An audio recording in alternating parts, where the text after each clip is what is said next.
Welcome back to Gruber Motor Company. I'm Pete Gruber. I'm Mark Schaffner, and welcome to the Gruber Morning Show. We hope that everyone in the U.S. at least had a wonderful Memorial Day weekend. It was a lot of fun here as well.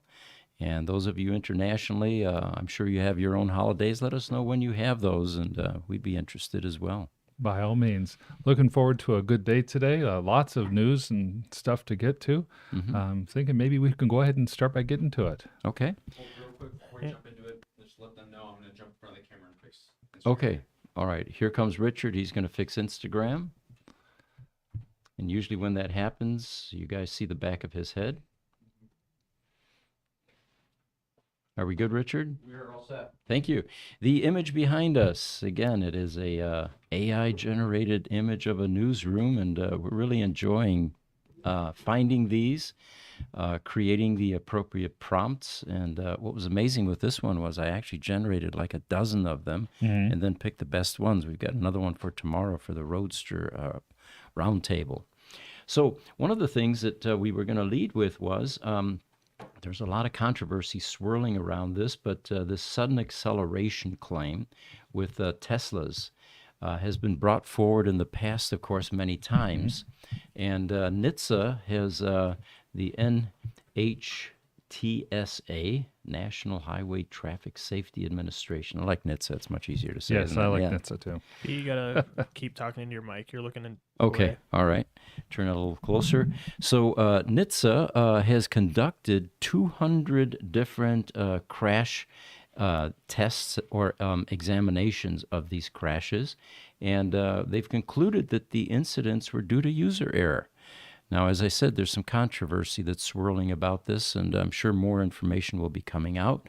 But this particular article I found interesting because someone commented and said that just based on these complaints, that they foresee some senator in the U.S. pushing a bill to require Teslas to have four-pedal driving to, quote-unquote, protect the vulnerable.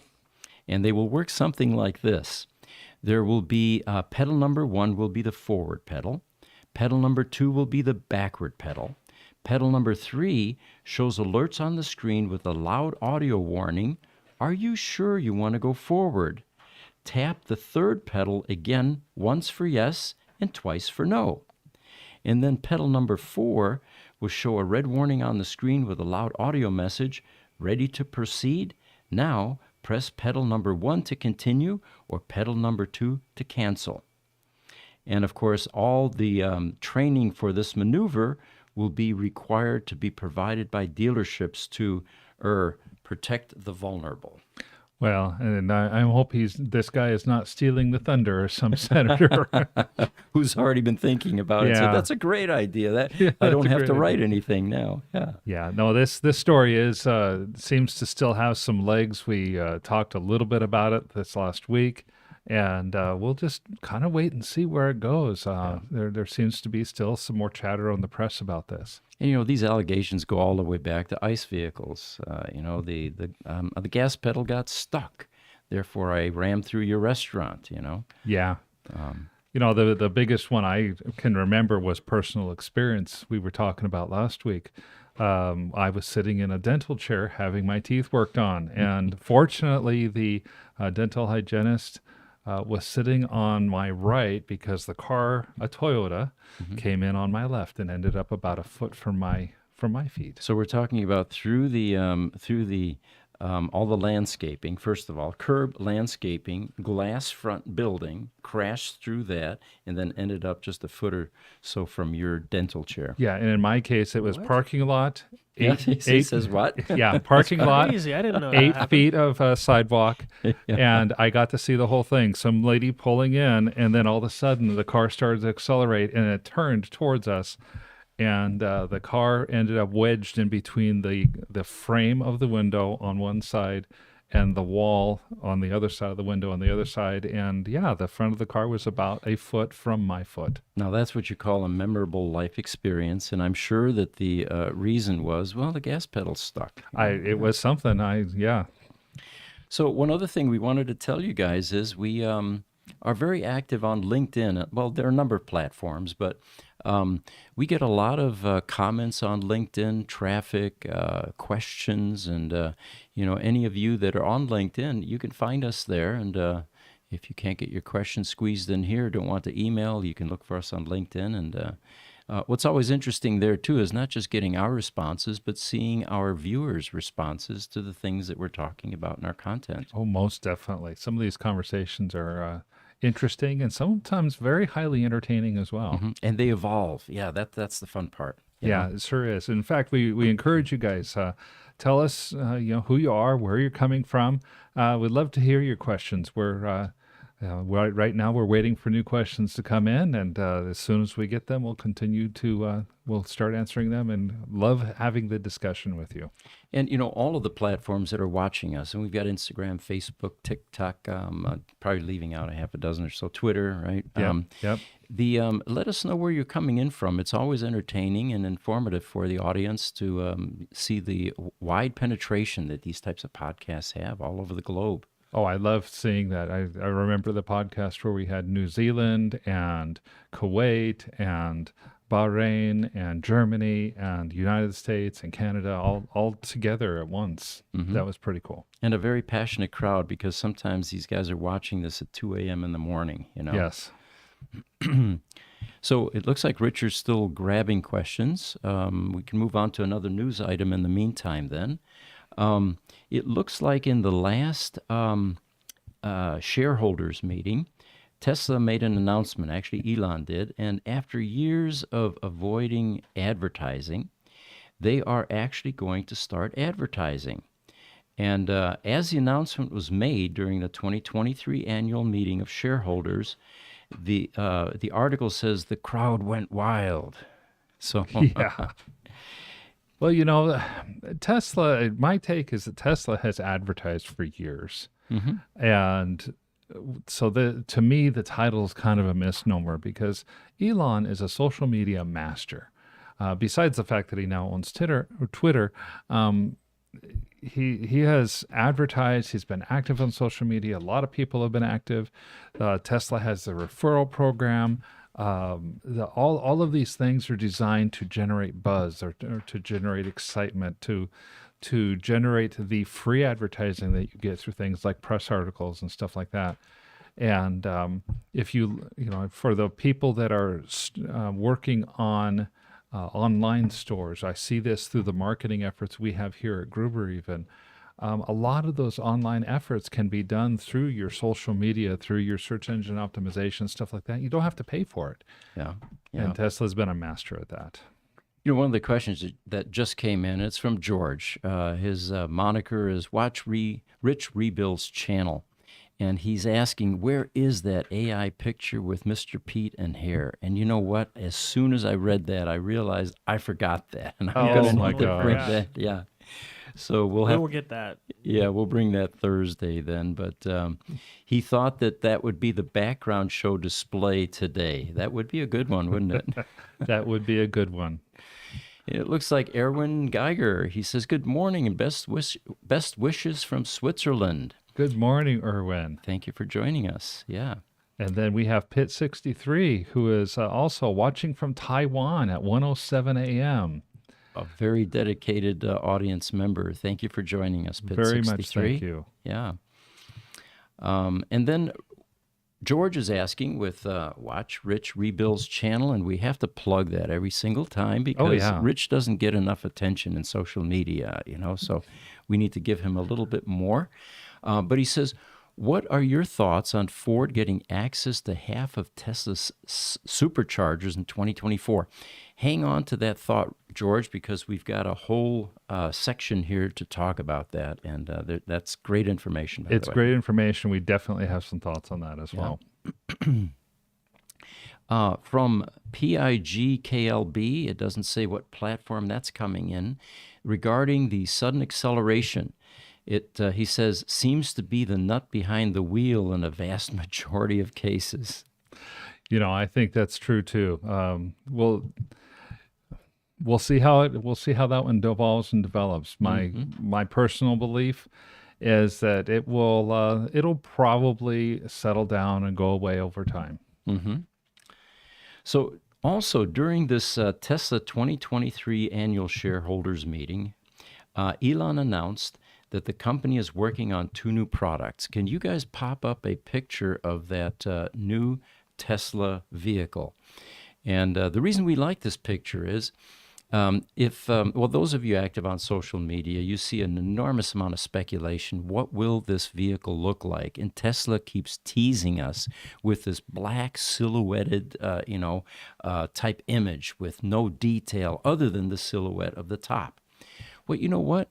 We work with AI, so I thought, let's ask AI what it thinks. Maybe it knows more than we do, and it came up with this image. And if you look at it from the side, it looks very much like that black silhouette that Tesla keeps teasing us with. Mm-hmm. So I thought, well, this is cool. I threw this out there on Facebook. And I'm telling you, this is the most popular image that we have ever posted on Facebook. On one site alone, there were up to 184 likes now, which is unprecedented for us, Wow. And but anyway, that would be cool. As everybody says, of course, some people are speculating. There's no way those are $5,000 wheels. How are you going to put that in a $25,000 car? And if you look closely at the image too, either Tesla has developed their design to the next level and made invisible door handles until you walk up to the car, or AI didn't think anyone needed to get in the car, because if you look very closely, you can't see a door handle there. Well, you notice that you really can't see much of a steering wheel or anything else. So AI may have thought that dark tint on the windshield would also be a wonderful idea. Mm-hmm. It looks great, but would not be very legal here in the United States. Good point. So Elon also hinted that this next generation Tesla EV, oh, by the way, the other thing was Model 2. Tesla has not confirmed that it'll be called Model 2, but a lot of our audience speculated how this would fit into the sexy lineup. And if you put the 2 in front of sexy, it becomes too sexy. Oh, there you go. That's something I have wondered myself, and that, yes. Can't take credit for that. That was our audience that was coming up with that. So they plan to build this next generation car, Tesla, at the Gigafactory, Mexico. And they plan to produce over 5 million units annually of this vehicle. And then GigaMexico, by the way, is going to have a larger footprint than Giga Texas. So to date, it will be their largest manufacturing facility. Very cool. That is absolutely amazing. And to be even larger than the Texas facility and their Shanghai facility, which is just simply massive. Mm-hmm.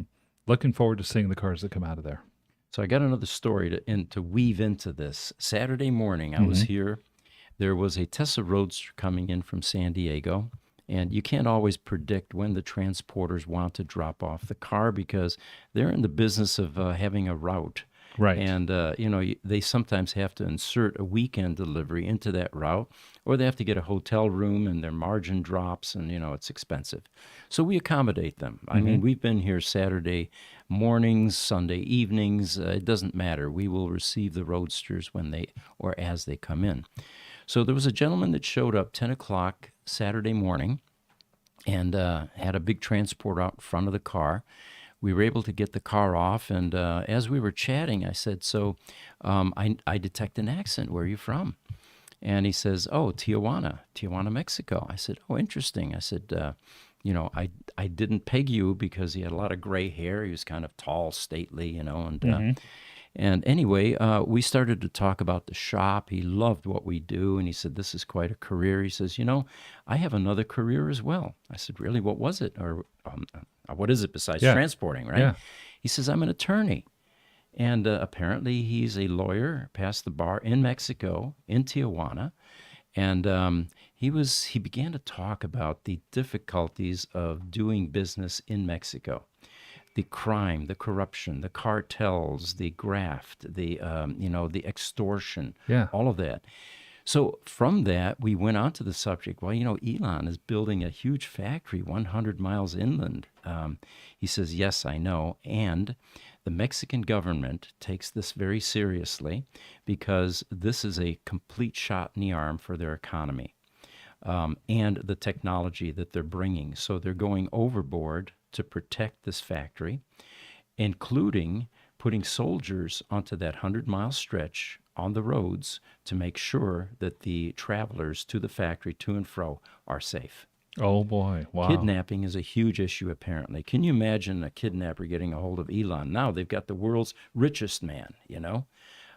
So anyway, I found that interesting. That's fascinating. And I had heard that that Mexico is really trying to make that a safe zone. Yeah. Kind of like they do with the resorts, although I've also heard that even the cartels understand the economics of some of these things. Okay, so they're protecting it as well as what we're saying? Well, Or at least- they'll protect some of the places as well because maybe they own some of the hotels or something like that, and they don't want to. It's bad for business. Good point. Yeah, bad for business is true. All right, we've got some more questions. Yes, we do. On George from Watford Tree Builds channel. Love your cheese, Erwin. Swiss cheese, all right. You had to throw that in there, right, George? Oh, yes. Oh, yes. And then, of course, Erwin was Swiss cheese. TikTok user with a whole bunch of numbers. Did the 3 Roadster auction end? Oh, good question. Yes, it did not end. Actually, it got extended. What we're finding is, oh, by the way, let me back way up here. There are a bunch of people that are talking about this, the whole world actually. There are magazines, all of that. We are not an auction house. We are a free matchmaking service for Tesla Roadsters. And I want to emphatically point that out. Free meaning we have accounting and marketing involved in escrow issues, lots of expense and time and title handling, right? That's right. We have social media, a webmaster that is putting these cars out there and maintaining that portion of the site. And then the tech support that takes place. People don't just simply send in their submission form. These cars get listed, posted, and boom, end of story. There's an enormous amount of tech support on both sides. The sellers, where do I price it at? How does this work? And on the buying end, what do I do once I get it? And then even after they buy it, there's still tech support that takes place. So this free is free to the buyer and to the seller. Now you compare that to an auction house, please, all right? They're going to take $7,000 to $10,000 of that sale between the buyer and seller. We charge nothing. It's free. It's a free service to the Roadster community that we are generously willing to share. Yes, and this isn't really even an auction. It is a sale between 2 private parties. Yeah, and we call it make offer, all right? There are 2 types. There are 2 ways to sell your Roadster. One is fixed price, and then the negotiation once it takes place, and we do our matchmaking, the dating service thing, the buyer and seller talk about price. And oftentimes we don't even know what it finally sold for or care. Our job was to get it listed and unite those 2. And then we have a second provision, which is make offer. And that's for these types of cars where you have no comp value. We have no idea what 3 0-mile Roadsters are going to sell for. We had no idea how much a VIN 13 Roadster with 894 miles was going to sell for. So in that case, we suggest make offer. Let people place bids on this. And then from there, we again step out of the way. Exactly. And we feel like in order to properly do the service for the seller, it's our job to go out and advertise these things on the social media channels, on the podcast like we're doing today, and reach out to those people who may be interested as buyers to let them know that it's out there. The best way we can help service the people who are wanting to sell these, who may not have the platform that we have to put the word out, is to put the word out. Yeah. And by the way, we're very successful with this. We have a lot of reach. We have a lot of visibility. We have a lot of friends in the industry. There are just over 400 pre-qualified Roadster buyers currently in our database, which grows constantly, that we send these listings to give them early warning, and then it goes out on social media. And oftentimes these cars sell before they even get to social media because somebody in that group of 400 pre-qualified Roadster buyers is interested in picking up the car. Yeah, most definitely. And the unusual nature of the first of its kind barn find Roadsters that we have today have made these particular three cars and the parts of the fourth car, and now that we have found found out that those exist as well. It's a wonderfully evolving story. It really is. Yeah. It's a great story, and so that's why we're seeing so much of the press on this, and we're starting to see just this morning some of the national press here in the United States, such as Fox, and we saw that Fox News has picked this up, and there's a Fox article that I saw published earlier today. One of our associates, Greg, gave an article to you and me, Pete, and we put that out there, and so it's a wonderful thing. It's been kind of a cool ride to watch this thing evolve. The story itself has become as big of a thing as the Roadsters themselves to us. But you're right, Pete. This is only us being a matchmaking service. One seller, eventually one buyer. They're making offers. And it's not like eBay auctions where you have the make offer option. It is simply a sale where somebody is making an offer. Yep. And the final upshot in this is this can only benefit the Roadster community. Do you guys have any idea where the pricing for your cars is going to go as we get three of them selling for $1 million plus? Oh, yeah. This is going to drive not only the pricing, but the global interest in these cars, which has also been missing. How many people, had been completely familiar with the Tesla Roadster? This type of visibility is good for everybody. By all means. To answer that original question, what has happened in the meantime is there were large bidders that wanted to see the cars. Problem is in China, to get to the dock requires a permit, and the permit application could be anywhere from 24 to 48 hours. So you got a 20-hour plane ticket to get there. Then you got to hole up somewhere for another 2 days before you can even get to see the cars. So what the sellers have decided to do is two things: extend the bid until this Friday, and then move the cars to Dubai, which is a free zone. And from there, anybody that wants to see the cars can just simply go there that same day and look at the cars. Well, and some of the questions about tariffs would be answered if the cars are in Dubai as opposed to being in China as well. Oh, and that's been a broiling controversy. There's so much speculation that there will be tariffs and there will be huge costs, and but yeah, you're right. That will solve that. Once they're in Dubai, then we're done with that tariff issue. Yeah, because then there won't be any question about sellers who don't want to bid because they're afraid the cars are going to have some sort of tariff slapped on them. Even though my contention still is that these were made in the USA Autos. They reside in China. They may have been owned by somebody who was Chinese at one point in time, but they are no longer. I do not believe there's going to be tariffs on this, because tariffs, basically by definition, are something that applies to an item that's newly manufactured. And I think some people may be confusing the word tariff with another type of a charge that could be applied. So that's customs possibility charge, too. whatever. So at this point, no, the three Roadster auctions did not end. The sellers are in communication with some of the high dollar bidders, and it'll be interesting to see if these cars are when they sell. We don't know for certain at this point whether they're going to come back to the United States. Of course, that's all also dependent on who buys them, where they're located, and where they'd like them shipped. Correct. And a lot of questions about, well, where can I get a battery? What do I need to do to make it operational? And we're just kind of shaking our heads and saying, why would you want to do that? The instant you make this car operational and begin to put miles on it, all of your equity begins to evaporate. What's so unique about these cars is that they are untouched. They're completely virgin, and fixing them, taking care of deferred maintenance, putting a brand new battery in there, it seems pointless if you're not going to drive it. Well, and the whole idea that these cars appear to have been slated for destruction back in 2010 by a Chinese company that may have actually disassembled Roadster 1185 in order to learn its secrets. And now that company went bankrupt. These three Roadsters are still sitting in containers. What a cool story that is. They've been rescued. Yes, exactly. All right, TikTok. Petruska is asking, how dangerous is it to park an electric car in a common garage under a building?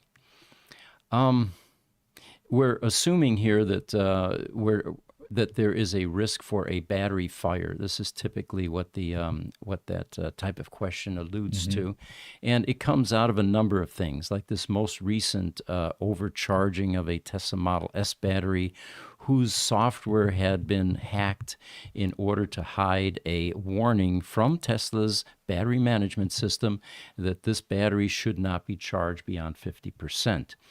Yes, that type of a car could catch on fire, and if it's in your two-car garage, your house could go with it. A common garage under a building, I was just at a resort actually this weekend. They're usually concrete, and I'm not sure that there's going to be much risk there because it definitely will burn, but with that much concrete, it'll probably be contained. Well, and I think there's a lot of fear, uncertainty, and doubt amongst people who don't know about electric cars very much. I've read stories and heard about places like apartment buildings that restrict parking of electric vehicles in their garage, in their common area garage because they don't want the car to catch on fire. The reality is these cars catch on fire far less than an ICE vehicle does. We've talked about this several times. The overall statistical chance of an electric vehicle, Tesla or not, catching fire is somewhere around 0.3%. And the overall statistical chance of an ICE vehicle catching fire is about 1.1%. So which would you rather have parked in a garage? Maybe we should have the garages ban ICE vehicles instead. I'm glad you remember those statistics. We have a video out there on YouTube for those of you that want the rest of the story, and you can't miss it. The thumbnail basically says, why do EVs catch on fire more, or something like that, when in fact they really don't. Looks like Instagram, Midio Everything is saying, I applied for the Tesla Tech position. No word yet. Please assist. I will check with the shop to see where that application is. Thank you for pointing that out. By all means. And then George from the Watch Rich Rebuilds channel, in reference to the AI Model 2 and the one piece of glass from back to front. He said that would be a crazy glass replacement job. Boy, would it. Yeah, good attention to detail. You're looking for the granular stuff on this AI picture. By all means. And he continues and says, the EV haters will call the Model 2 the Model Poo. Okay. Oh, yes. A lot of double meaning there. Yeah. LinkedIn, Alexei Rachev, he says, is Tesla open to collaborating to supply an electric skateboard? We made a cool prototype based on the Tesla Model S. Getting a hold of Tesla for stuff like this is extremely difficult. What I would suggest to you, Alexei, is get this thing visible on social media, of course, especially Twitter. And Tesla people will see it. And if anybody really sees this as a breakthrough design, you'll get the attention that you're looking for. Mm-hmm. But as far as phone numbers and contact points, it's very hard within Tesla. On Facebook, Charlie Fouguet asks one of the questions that we haven't heard in a while. Not today. But we've heard it today. What's up with the sunglasses indoors? Well, we've got that FAQ that we're going to be putting on the website soon. And that's right. Yeah, that's one of our hallmarks here is we're kind of like the Blues Brothers. We wear cool sunglasses for videos and for our podcasts. And actually, if you've noticed, we have guests, and our guests wear sunglasses as well. Yeah, I think in more ways than one you could say they've seen the light. Yeah, which, by the way, leads me into another news item. Thursday, not tomorrow, but the day after, Farzad Mesbahi will be joining us. Mm-hmm. And Farzad is a YouTube influencer. He's very active. He's in the EV community. He even worked for Tesla for a number of years. He started there in 2017 in Bethlehem, Pennsylvania, and he helped ramp up their parts distribution network in the U.S. and overseas. He left in 2021, and after a successful build-out of their network as a program manager. Most currently, he's been creating content on YouTube, Twitter. He has a fashion line, and he's finding time to write a book. And when you do, Farzad, we will push your book. Let us know when it gets published. I'll even do a foreword in there for you. I've done that for a couple of books already, Yes. actually. But he will be joining us Thursday, and I find Farzad to be one of those passionate, knowledgeable people that is fluent on a wide range of EV subjects. You know, a lot of us have a fairly narrow scope of expertise. And whereas I find that Farzad, it should be an interesting interview because we're going to be able to cover many different topics, and your questions will get answered appropriately. I'm really looking forward to that interview with Farzad. Watched a little bit of his stuff on YouTube so far, and he's a fascinating individual. TikTok, Dane Apsil222 sent us a rose. Thank you very much, Dane. Thank you very much. And Petruska on TikTok has responded as well to the comment about parking in a garage. But what happens if the car does catch fire? Is there no way to stop it? It is lots of water to cool the battery. In the case of a home fire, it would be nice if a tow rope would be able to be attached to the car to drag it outside to get the house fire under control. But the sad part about lithium-ion battery packs is they are very difficult to put out, and they will burn on their own schedule, not the fire department, so you'll have lots of fire. Yes, and it is very difficult to put out. Now, Jesse, I'm going to ask if I just put a picture into the images folder moments ago. I've been kind of looking at this. You got it. If you can get and pull up that picture called Prom, this will satisfy some of the people in the audience. George, here comes your picture of me when I was 17.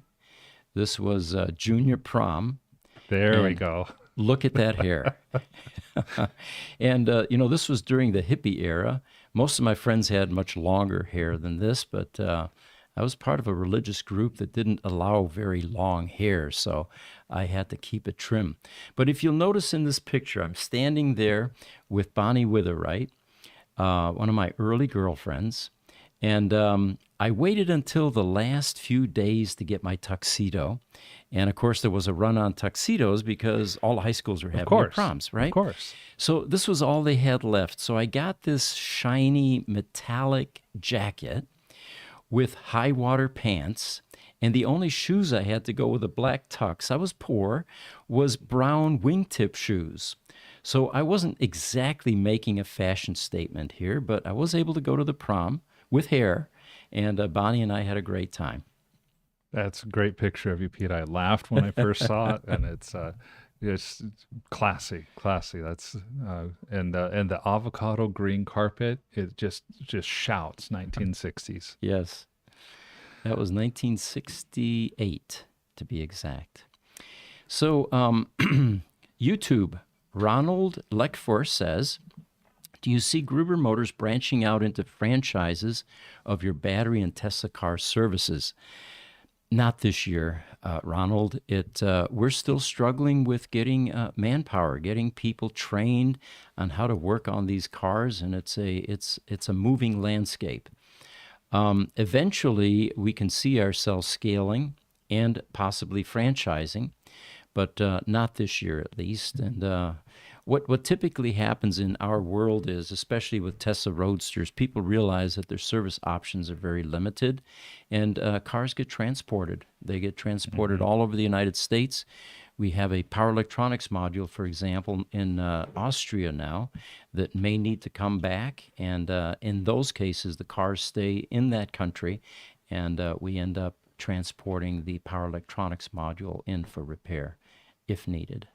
You know, I've seen that one of our service features is the fact that somebody can pay to transport their car to us, have us do the repair on the battery or the power electronics module, and transport the car back to them for less, and oftentimes far less, than what they can do if they go to a Tesla service center and have the same service done, both in terms of time and in terms of dollars. Yeah. We had one that that one that came in from San Diego. The San Diego Tesla Service Center and Torrance are no longer accepting Roadsters at this point, and they've consolidated that into Long Beach. Right. And in California, transport's expensive, and it may have cost them the same to get it to Long Beach than to bring it to our shop.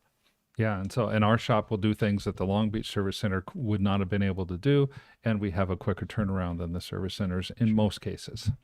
And what people typically do is Tesla Roadsters, going on 15 years now, have a lot of deferred maintenance. And what ends up happening is we have a long list of the favorite things that customers do to their Roadster while they're here, which is on our website, by the way. In fact, it's called that, I think. Popular customer picked, upgrades to the Roadster.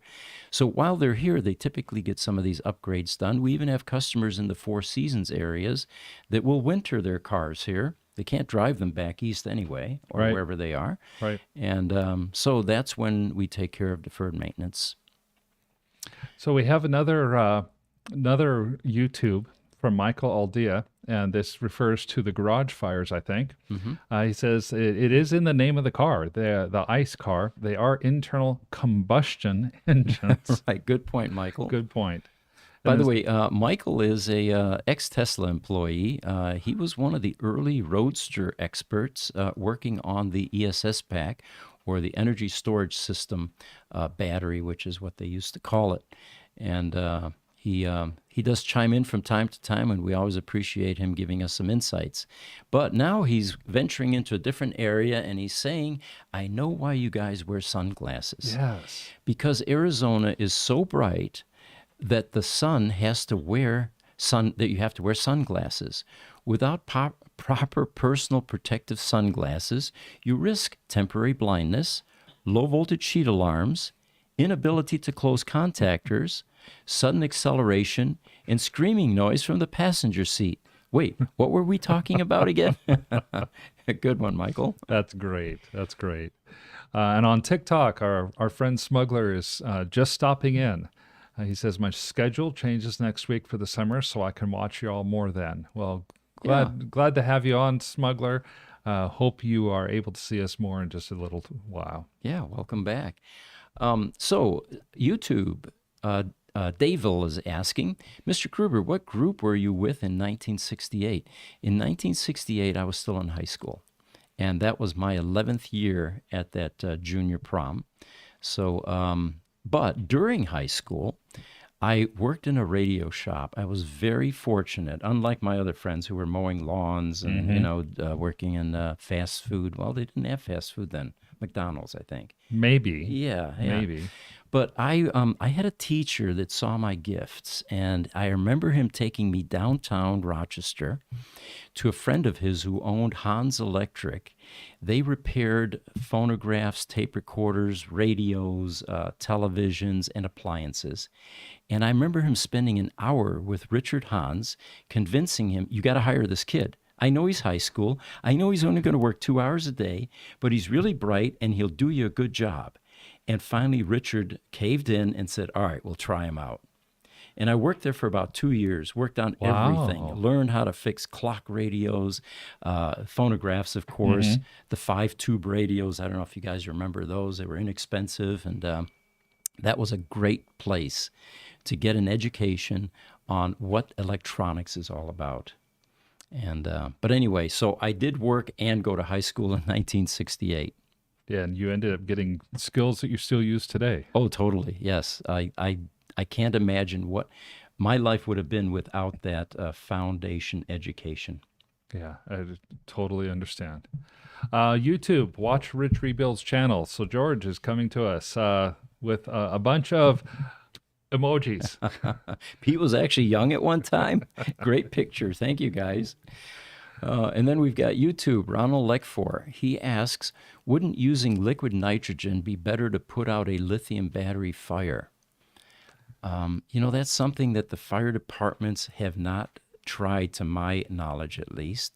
They usually use, foam, then they used halon, then they use CO2, and they're thinking incorrectly here because it's not reducing oxygen that's going to put out this fire, because that lithium ion pack is creating its own oxygen.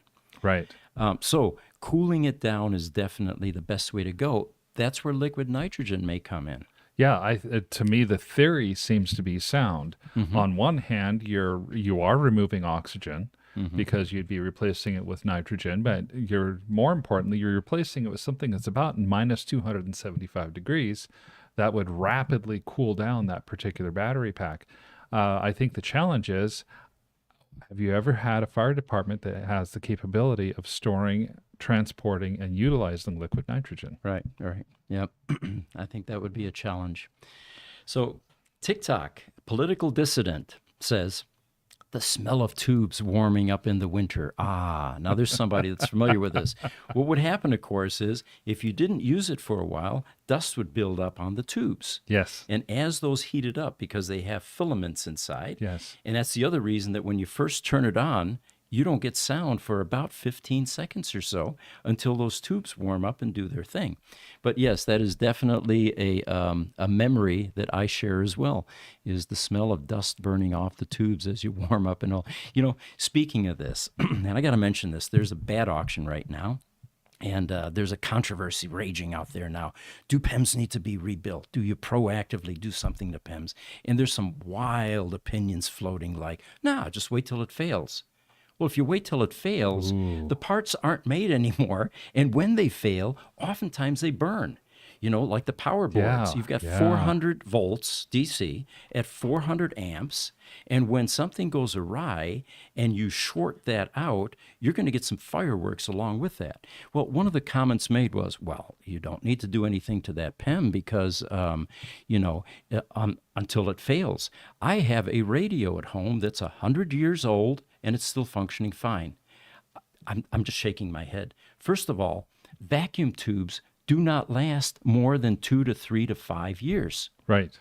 And filter capacitors, a 100-year-old cap isn't a cap anymore. It is a massive resistor Yeah. with B plus voltage on it in the hundreds of volts that is going to be very unhappy with a resistive load, you know? So, but anyway, I had to insert that. So carrying on here. Oh, by all means, my electronics experience is very limited compared to a lot of the people out here, compared to yourself, Pete. I do happen to have worked a lot with tube amplifiers, though. My daughter's a professional musician, and as she was growing up, the way to get the best possible sound for a guitar amplifier is to go back to the vacuum tubes. So, for example, a Marshall. A Marshall will usually use anywhere, depending on the size of the amp, you may have as many as 8 vacuum tubes sitting in that thing. So they're still made, even today, they're still common out, especially in the music and the audio genre. So I have a little bit of experience with that and can totally relate to the idea of these tubes. 12BA6 in the preamp sections. Oh, These are yes. smaller tubes, Oh, yes. right? Small 9-pin tubes. And then in the output sections on your guitar amps, you typically have 6V6s, which are much larger and run much hotter. Yes, definitely, and they do tend to go out after a couple of years. Oh, totally. You lose the warmth of the sound as the tube starts to age. That's usually the first clue that you're going to be having a failure at some point. And you never want your speaker tubes to blow, because you're probably going to lose, if not the entire assembly, speaker and head assembly, you're at least going to potentially lose the head. Sure. You're going to eat up transformers. The B plus transformers not going to be happy. Those get expensive. Oh, absolutely. And, So you'd never want to do that. And in a PEM, these electrolytic these capacitors, they're filled with oil. It's no different. They're designed to last a few years at most.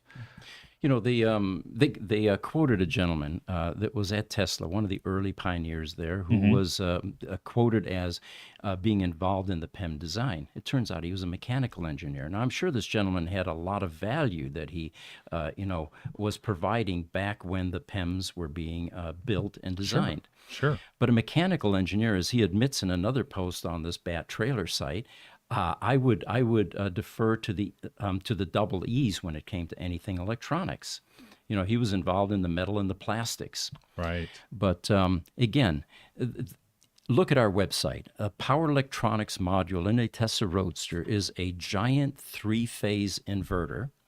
It takes hundreds of amps of 400-volt DC, chops it up, converts it to AC to make that 3-phase AC induction motor, and enormous amounts of filtering to change that square wave to a clean sine wave, which is what the motor's expecting. Right.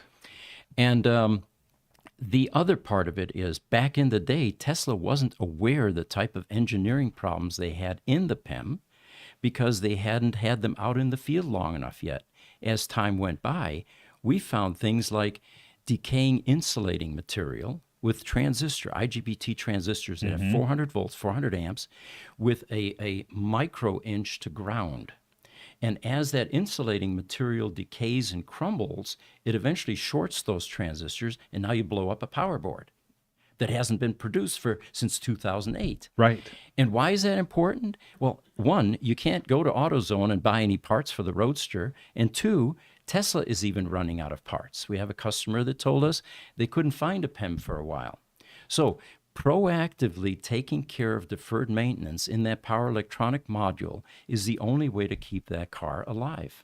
Yeah, so that hopefully the person who ends up buying that car on the Bring a Trailer site has the wherewithal to understand and realize that some of the advice they're getting is bad advice. You know, they usually do, because there are enough people in the community that have an electronics background that understand this. Good. But up front, it's typically difficult because you have people weighing in that really clearly have no idea what they're talking about. Yeah, by all means. On Instagram, B15 Hop X-Men says, yeah, the battery fires scare me. Yes. They can be very frightening. Instagram, 9K2JW. Hi, Mr. Gruber. Good morning to your guest, Mark. Good morning. How can I get a T-shirt with Gruber Motor Company logo? What do you guys think? Are we anywhere close to that yet? Yeah, we're working on that. Actually, our shop manager over at GMC, Victor, he has his own side business doing T-shirts. Lucky for us, so we're going to have him commissioned to do some of those here soon. Okay. Get some merch out there in addition to the sunglass cases, yes. And then George, Watch Rich Rebuild's channel, says, why aren't fire blankets a thing for EV fires? You know, Tesla Model S's actually have a fire blanket that lays on top of it. The fire just kind of laughs at the blanket and says, really? You know? Well, yeah, if it's generating its own oxygen, it's generating its own heat, eventually it's just going to burn right through the fire blanket. Well, even. and it already melted the steel to get through that fire, to that fire blanket. So. Yeah. And TikTok, Political Dissident says, and the smell of electric racetracks from the 70s. Oh, I remember that one.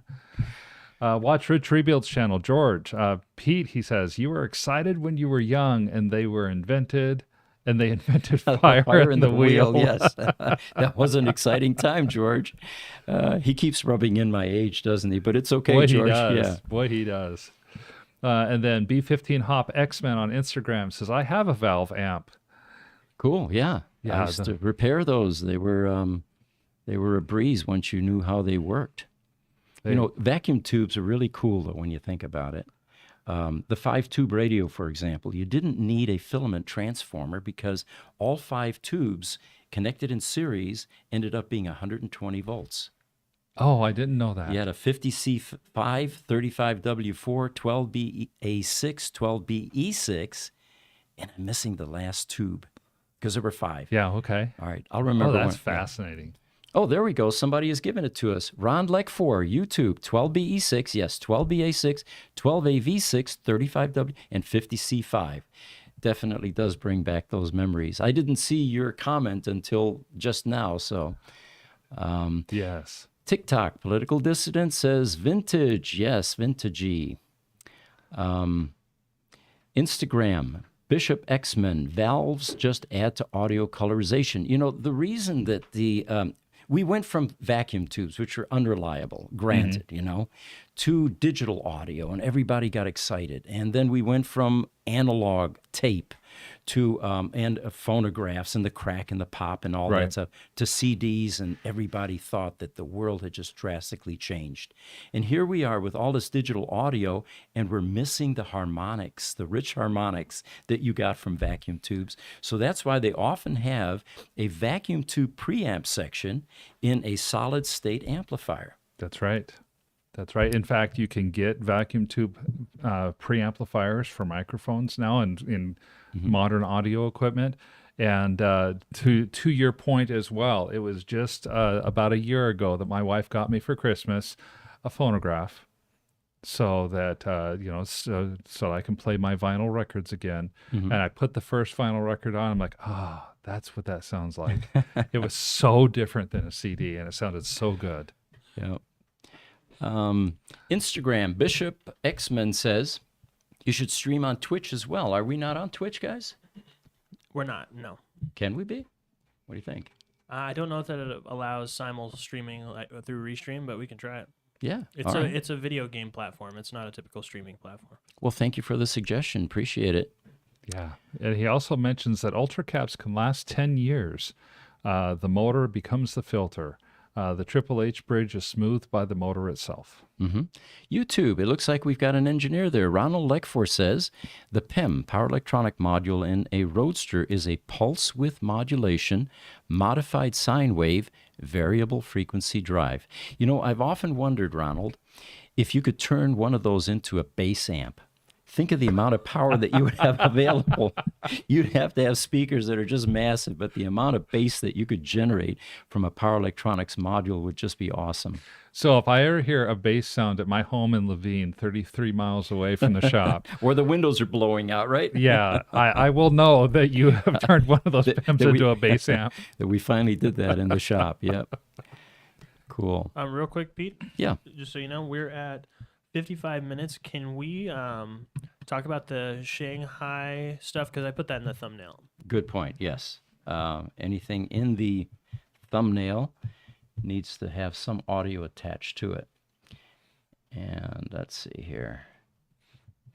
You know, while you're looking up the Shanghai stuff, we had an earlier question about Ford being able to get access to the Tesla superchargers. Superchargers, yeah. I want to kind of give the audience a little bit of a take on that. So the news story is pretty simple. Tesla has opened up their charging network to Ford with an agreement. So the Ford Mustang, Mach-EV, the Ford Lightnings, all four vehicles will eventually get access to about half of the Tesla superchargers out there in the world, about 12,000 of them in total. My take on it is, this is to me, it's a kind of a masterstroke by Tesla. It's a good thing, yes. It's a great thing. Tesla is going to further enhance the idea that they want their connector to become the standard. Tesla is going to grab all of that electricity revenue. The Tesla chargers are a cash cow for Tesla right now. Sure. And they're only going to become more of that. What better way to enhance your business than to get one of your main competitors to constantly be buying stuff from you? It's almost like the people who are in the printer business. You buy an inkjet printer for $40 and you use it, and 500 sheets later you need more ink, and guess what? That ink costs $45. Right. So Tesla's doing the same kind of thing there. I think it's great, and it fits in with Tesla's goals. Yeah. Their goals are not just to be a car company. Their goals are to electrify the world. So in that sense, it doesn't matter who it is that's charging on their charging platform. They want to use their platform as fully as possible. It gives them additional funds to build out their network, which then also helps the Tesla motor, Tesla drivers as well, because they have even more accessibility to Tesla chargers at that point. When the Tesla Model S came out and they were starting to develop the superchargers, a lot of people were confused. How can they do this for free? How can they offer free supercharging? And of course, everybody looking at it said, oh my God, this can't last. Obviously, there are lease costs for the facilities. And these aren't in cheap, backward places. They're in high-end malls. Oh, yeah. They're taking up valuable land and parking spaces, right? And So we knew that at some point in time, Tesla would be able to start charging for this. And then the whole world would open up at that point. And then, of course, the next quantum leap was going to be opening it up to other vehicle platforms Right. because the other guys were playing catch up. They didn't have time to develop their charging infrastructure. They're struggling with just developing their service delivery infrastructure. So how convenient is it for them to just simply use a Tesla connector and say, well, go use a Tesla charging station? And now Tesla has this massive revenue generating opportunity all over the globe that is going to monetize these charging stations and eventually create an entire hub of kind of like the gas stations where you not only get your fuel there, but you've got a convenience store attached Oh, to that. yes, absolutely. And who knows what comes next? Movie theater, swimming pool, who knows? Whatever makes sense at that point. Right. To me, the people that need to be more worried about Ford and Tesla pairing together for charging on Tesla chargers is, Dodge and Yeah. Chevrolet and Polestar and Rivian and all the other EV makers who don't have access to that network. Right. Because Ford suddenly has a nice, great network, plus they have access to the Blinks and Electrify Americas and Voltas and ChargePoint, et cetera, et cetera, et cetera. Absolutely. A couple more questions, and then we can get into that the China connection. TikTok, political dissident. I wonder if we'll ever see DC fast charging at home. I don't think it's out of the realm of possibility because the only difference is instead of feeding AC into the car, you've got an AC to DC power supply. Yeah, I think there'll be some potential infrastructure improvements that would have to be made in the electric grid itself, I think, to get a lot of DC charging at home, but I could see it in the future. Mm-hmm. YouTube, Dable, to learn and be entertained with the perfect amount of humor with amazing men's voices. Thank you both for an awesome show. Love the professional interaction with all. Well, I really appreciate the high compliment. That's very cool. Thank Quite you. a compliment. Yes, thank you. Political dissident, TikTok says nuclear base. Yeah, that would be Yeah, about there you right. go. And then George from the Rich Rebuilds channel. Can I get a T-shirt with Pete's graduation picture on it? If that could become a thing. Yeah. These guys are shaking Yeah, their we head could do back it. there. We can make that. I'll have to check with Bonnie, though. I think she's living in Florida these days. Make sure that... Yes. So Dave says, I hope they constructively widen out their advertising also. Yeah, they'll stumble a bit initially, but I think so. The other thing that's going to improve a lot is, as we have mentioned in a number of videos actually, one of the reasons that the media doesn't treat Tesla very kindly at all times is because they don't spend hundreds of millions of dollars in advertising. Right. It's very difficult for these media outlets to disparage one of their big paying advertisers. So they tend to select the people that aren't advertising. I think with this new funding for advertising, the media may even treat Tesla a bit better these days. There's possibility. There's definitely possibility. Jiminy Stack has joined us on Facebook today. Hey, Jiminy. Hi. He says Tesla doesn't make extra money on their superchargers. They sell depending on local power rates. Jiminy, I'm going to take your word for that. You've been a great contributor to our show. And I have to admit that the Tesla that I have is not one that I've used with a supercharger as of yet. Mm-hmm. So I don't know what the local power rates are. The 2012 that I drove had lifetime free supercharging, so it was something I never had to deal with.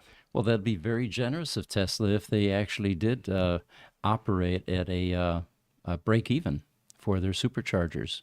Definitely would. And then George from Watch Rich Rebuilds channel says Tesla is only giving access to Fords on superchargers that are off the beaten path I've heard and that. ones that aren't that busy. Nobody is saying that in these articles. And, probably the reason there is they get complaints at the very busy ones, and the last thing they want to do is annoy the owners, Sure. the Tesla owners, even more. But that will change because the charging infrastructure continues to grow at an exponential rate. Yeah, and I could envision somebody in a boardroom in Tesla talking about the usage of their superchargers and saying, how can we get utilization up? Mm-hmm. because even though what Jiminy says is Tesla may not be making huge dollars on this, every location is going to have a certain level of fixed costs. Right.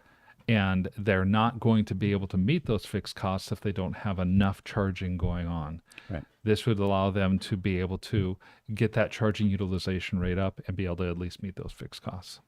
And of course, as the charging infrastructure or the amenities at the charging locations increase, those will become part of the fixed costs, and it'll be funded at least. Yes. We don't expect them to operate a loss, you know? Yeah, exactly. One other thing, too, guys, I was at Best Buy this weekend on Thunderbird and I-17. Yeah.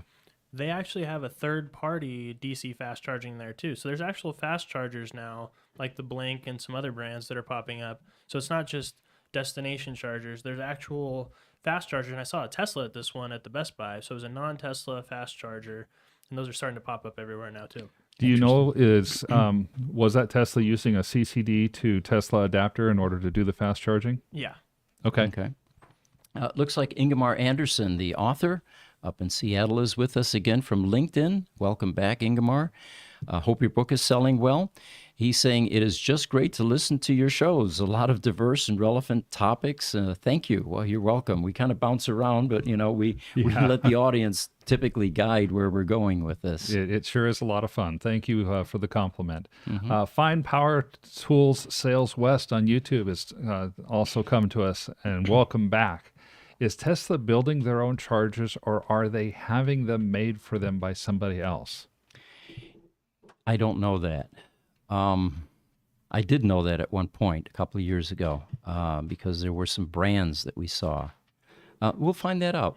We'll find out. I think Tesla still builds their own chargers, but I'm not positive of that. Mm-hmm. So, why don't we get that Sure. that article? So one of the things that frustrates any manufacturer is the people that are trying to extract intellectual property. I have a friend here in town, for example, that used to hang out at the proving grounds up north, GM proving grounds. And, these manufacturers do their best to disguise the body lines on their new vehicles. They put camouflage tape all over them. And she was very good at ferreting out the angles and, Sure. which, of course, frustrated the GM at that time. In fact, I remember a couple of times she got escorted off the site, and it was private property. They had no right to do that. But there are people that are passionate about what's going on with companies, the drone operators, for example. Here in Casa Grande, Lucid has a group that's dedicated to doing drone shots of the factory. And from that, they deduce and draw conclusions about what's going on, Okay. production delays, how quickly it's, progressing and all of that. There's a gentleman in China, longtime observer. His name is Wu Hua, who's been closely following Giga Shanghai from the beginning. And he has just recently noted that it appears the production of Model 3s has been halted. Now, again, this is conjecture, this is a suspicion, this is nothing concrete. And from there, of course, everybody jumps in and tries to put cause-effect together and make some correlation with this information. But it turns out that he's been using drones within the factory premises, and it looks like the activities on the Model Y sector and Model 3 production, Model 3 production is strangely quiet, he points out. And then Bloomberg chimed in, and they said that they may be nearing the final phase of production before commencing production or trial production of the enhanced Model 3. And it may be temporarily suspended to put new production equipment in place and get things up and running. So found it kind of interesting that oftentimes this information is extracted by people unrelated to the company where it's coming from. And I'm sure it's to the consternation of the companies that really don't want this released because you may be drawing the wrong conclusions. But they feel that this is a positive step because they feel that Tesla is doubling down on China. And it is also going to build a second Shanghai factory. which I thought was remarkable. The Megapack storage products. Now, bear in mind, this is at a time when the relationship between the countries is beginning to get compromised. And but what we're finding is that private industry, people like Tesla, or companies like Tesla, are doing just the opposite. They're trying to grow and develop those partnerships. By all means, you know, the Model 3, there's a project that's rumored to be out in the world. They call it Project Highland, and that is the code name that Tesla has given for Model 3 updates. So there is a project that is rumored to be out there. These updates to the Model 3 are going to include an upgraded powertrain, interior and exterior design changes, not just cosmetic, but potentially fairly significant ones. Things like fewer components, possibly even using some of these gigapress type of assemblies in a quicker and reduced cost assembly process. Even rumors of possibly including a structural battery pack in the Model 3. Really? So there's a lot of rumors going on about changes that are up and coming to the Model 3. There are pictures that have been taken for the first time of Model 3s that have the front and rear covered on the car so that people can't see what changes are actually being made. So there is some smoke there. There's there's something going on. And this simply adds to that intrigue and adds to that particular story. For the Shanghai factory, my take on that is, the Model Y became the world's best-selling car this year. It's true. Q1 of 2023. That's right. So there's a bunch of Model Y cars being sold. A bunch of those Model Y cars are being sold in China. In fact, almost 150,000 Model Ys were sold in China from January through March of this year. Makes China a market almost the same size as the United States to Tesla. So why wouldn't they want to continue to expand and grow their business there? Sure. Now I realize that the structured battery plant that he's talking about building is more along the lines of the stationary power batteries that are hold a couple of megawatts worth of energy each. We talked about one of these a few weeks ago. They're converting one of the plants. I don't remember if it's Lathrop or over in Nevada to another one of these plants. But these plants can also serve to help do battery assembly for the vehicles, especially if they have the 4680 cells, which is something that's also being manufactured in China. I guess Elon is expected to visit the Tesla Shanghai factory later this week. And, Tesla, it says in this particular article, enjoyed a period of booming car sales in the world's biggest automobile market. You see those graphs on Facebook once in a while. Yeah. They start in 1980, and you see the countries, the countries with the most GDP. And as the years go by, they replace each other and climb to the top. China has definitely come from the very bottom, not even on those types of charts, to the very top in many of them these days. Yeah, including automobile sales. They've got such a huge growing middle class, and they have 1.3 billion people. Sure. And one of their next door neighbors is India with another 1.5 billion people. So it from a business standpoint, it totally makes sense that Tesla would want to continue to build out their infrastructure in China. I know politically it causes a lot of consternation and hand-wringing and stuff like that over here. I think that Tesla has more of a global perspective than any nationalistic, because they are in so many places. But I didn't realize this. In 2019, Tesla was the first wholly owned foreign car maker in China. I didn't know that. Yeah.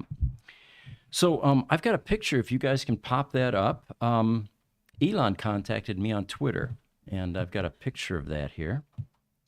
And I was very pleased with that, by the way, because, Elon's a busy guy. There it is. It's up there. Okay. And the only odd thing about it was it seems that he had lost like 72 million subscribers because when I Yeah. got this, he only had like 23 subscribers on Twitter. Well, that's a little bit of a loss. So I figured, well, maybe he lost some. It's possible. So I played along, and the next thing you know, I get an email this morning, and Elon's telling me I would need you to send me Bitcoin of $20,000 to a Bitcoin wallet. I really have to invest with a bank, and then we both will buy the bank together. Now, it sounds perfectly plausible to me. I mean, who can't trust Elon, right? Sure. So I'm getting my $20,000 in Bitcoin ready, and we'll be sending that to Elon here shortly. Yes, we have we have what's it called? A scammer? Yes.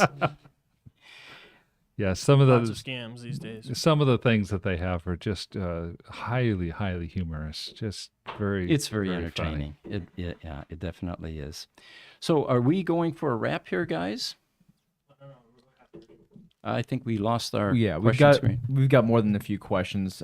The computer decided that it was time to shut down for a second here. Okay. Okay, well, as the questions are coming back up, did you want to take just a minute or two and talk about the that Lamborghini, that incredible Lamborghini? Yeah, that's a good idea. I have been not very supportive of Lamborghini ever since they realizing that they're in the EV world now, and they need to quickly pivot and transition. They ended up coming out, their first dipping of toes into the water is a hybrid Lamborghini. It's going to be a glorified Prius with the Lamborghini name on it. So the other day, I noticed that Supercar Blondie was in some cool European piazza location, cobblestone streets, and she was unveiling a car called the Terzo Millennio, which, by the way, in Italian means third millennium. Yes. I had to look that up, though. I wish I could have figured that out, But this Terzo Millennio, we got to pop that picture up, guys. There are two versions. Let's get the one with a clean background first. And she was saying that this is a 100% Lamborghini EV. And I thought, my God, they're vindicated. They are back in my graces. They are scrubbing or maybe making a hybrid, but this is the one that's going to sell. But then I did a bit more research. It turns out that this Terzo Millennio was a joint development effort between Massachusetts Institute of Technology back in 2017. The students there basically did this design for Lamborghini, and the final version on this was described as Maurizio Reggiani stated, and he was the Lamborghini contact, that the car is more of a thinking box than an actual production car. He also stressed that the car does not suggest that the company will be producing vehicles powered solely by electricity. So it doesn't look like Lamborghini is on board yet with the electric car conversion. But if you look at this, Mark pointed out, look at those wheels. What they're attempting to do there, according to Supercar Blondie, is replicate electrical coils. And they actually illuminate. And this actually is, for you guys, it's a wheel motor design. Every one of those wheels is a motor. So, but you can tell that this definitely has the Lamborghini vibe, unlike the next picture that we're going to pop up, which is, I don't have it up. Sorry about that. It is the Urzu, and there is an electric version of that coming out, which maybe if you guys can look it up. We have this other one still. Okay. Okay. It's tough for any of these supercar manufacturers to make a four-door after building nothing but two doors all their time, or to get away from the angular design and make a sedan. It's always a mistake, it seems like. Now, you have other manufacturers like BMW that have a variety of cars, and they've been making these for decades. But a manufacturer like this, it was a different car. This is... What is it called? Try Urzu, U-R-S-U, and then there was an electric version of that was supposed to be coming out. But the point here being is it's going to be tough for any of these manufacturers that have a strong following, a strong brand recognition, to switch over into a completely different sedan-type design because it just won't fly.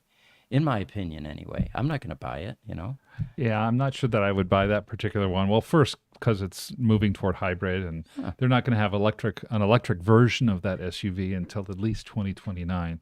Now, this car, if I had the $2.5 million needed to buy it, heck yeah. You'd be all over that one, huh? Well, this car has nanomaterial technology. Yeah. So basically, they've got 2 layers of carbon fiber with kind of a nanomaterial plastic in between, and it holds an electric charge. Mm-hmm. So the body of the car is part of the car's battery. I see. And in fact, this particular car is not so much a battery as it is they want to have it run largely on supercapacitors. Yes, they also mentioned that high capacity supercaps. Yeah, so that way they have even faster performance than you could get from power from a battery, which to me is even more mind-boggling. So here's a chance for Lamborghini to take a strong lead in the EV world with things that we don't see yet commonly, like in-wheel motors, Yes. supercapacitors in cars, and of course that angular wedge design with lots of scoops and, you know, winglets and all of that. Oh, it's a beautiful car, and it even has self-healing technology. Yeah. And if they were to put it out, even Lamborghini sites said they might do a limited production run. I think it's more rumor than anything. This is though. what I found too. This is the off-wheel version, which is another deviation Yeah, for this Lamborghini. is an SUV, Yeah. Urus. Yeah. Yeah. They actually have a Lamborghini now with the traditional supercar design that has been beefed up for off-road. Now, my first reaction to this was, how many people ask you to build an off-road vehicle, Lamborghini? I couldn't think of any myself, all right? But anyway, that picture you had up there, the only thing that speaks Lamborghini in that is the triangular Here's headlight the actual, design. This is the current production one. So this isn't the EV one. It'll be slightly different, but this is the same thing. This is their SUV, the Urus. Yeah. It looks like any other crossover SUV in the world, and that's the part except for that little tiny badge on the front. Sure. And if you're going to get something that looks like that, why not get something from a mature manufacturer rather than pay the uplifted Lamborghini price because their name's on it, you know? Right. Yet, reading and learning about this car right now is Lamborghini's most profitable model. Really? Really? Oh my God. Really? The SUV one? The SUV one, Oh, yes. They've made some, and I think it's because of volume. They have made some 60 or 70,000 of these and have sold the vast majority of them. So maybe they're on the right track, is what we're saying. I'm not going to say that. I'm not going to go that far. So we have a few questions. I guess we need to try to finish up with. George from Watch Rich Rebuilds channel. He says next, Elon while leasing FSD and collecting even more data from Ford cars. But what do I know? Good point. Ronald Lector says a 100-watt GE Ipower Op Amp would make a much better bass amplifier.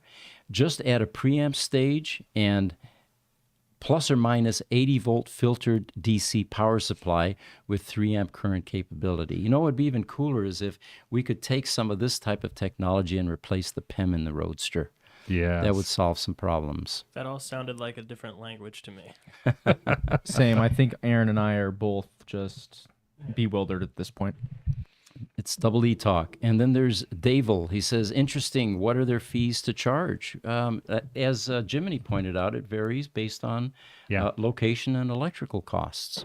So it looks like they're passing on costs at this point. I do not know whether or not they do a per minute charge or a per kilowatt charge. I've seen charging stations that do both kinds, but having never had to pay for Tesla charging, I don't know. Mm-hmm. And it looks like Davel says, I think they make their own in New York, and he's referring to the superchargers, the chargers.